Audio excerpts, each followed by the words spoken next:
ఆ case motor bike case అప్పట్లో పోలీసులు తీసుకోలేదు అని చెప్పి మళ్ళీ పోలీసుల మీద కూడా ఒక తప్పుడు ప్రచారం మళ్ళీ పోలీసుల మీద కూడా వేసి అసలు జరిగిన ఇన్సిడెంట్ ఎప్పుడు అని అంటే ఇది 17/1/2024 జరిగినది. ఎవరి బైక్ నాకు కాలింది అని అంటే ఆసిఫ్ బైక్ కాలింది.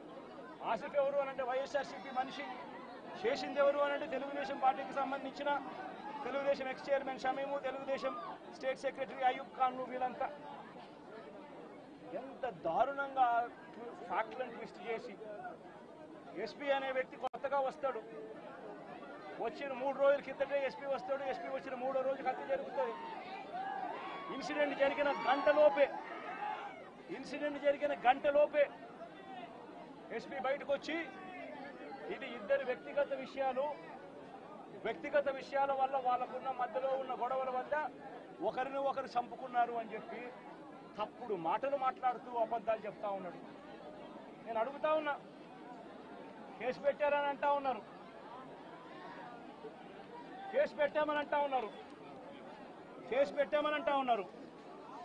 నేను అడుగుతా ఉన్నా, మరి కేసు పెట్టినప్పుడు ఈ కేసులో ఉట్టి ఆ జిలాన్ అనే ఒక వ్యక్తి మీదనే కేసు పెట్టి వదిలేయడం ఏమిటి? ఈ ఫోటో ఏమిటి? ఈ ఫోటో కనపడటం లేదా? సాక్షాత్తు స్థానిక ఎమ్మెల్యే భార్యకు కేక్ తినిపిస్తా ఉన్నాడు ఈ చంపిన వ్యక్తి, జిలాన్ అనే వ్యక్తి.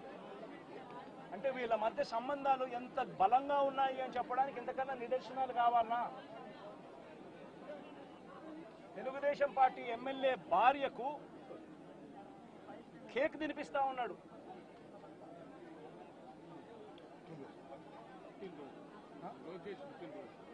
లోకేష్ పుట్టినరోజు నాడున వీళ్ళు కేక్ కట్ చేయడము, ఆ కేక్ మళ్ళీ ఈ జిలాన్ అనే వ్యక్తి ఎమ్మెల్యే భార్య కేక్ తినిపించడం. మరి ఇంత దారుణమైన ఇంత సత్సంబంధాలు కలిగిన వీళ్ళు,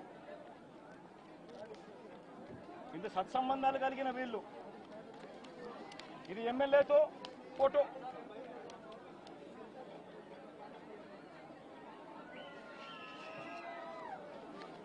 ఈ అయూబ్ ఖాన్ తో ఫోటోలు, ఇవన్నీ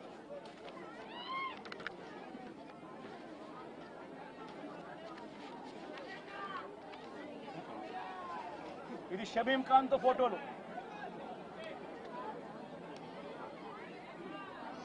మరి వీళ్ళెవరు కేసులో ఎందుకు లేరు?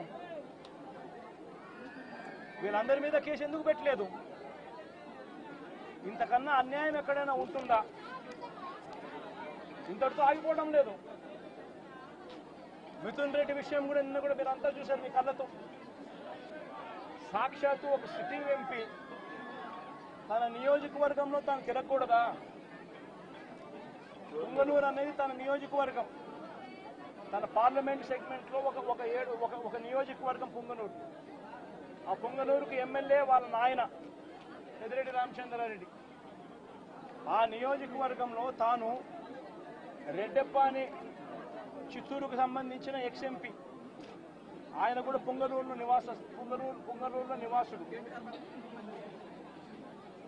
ఆయన ఇంట్లో కూర్చొని ఉంటే ఏకంగా ఇంటిని దిగ్బంధం చేసి,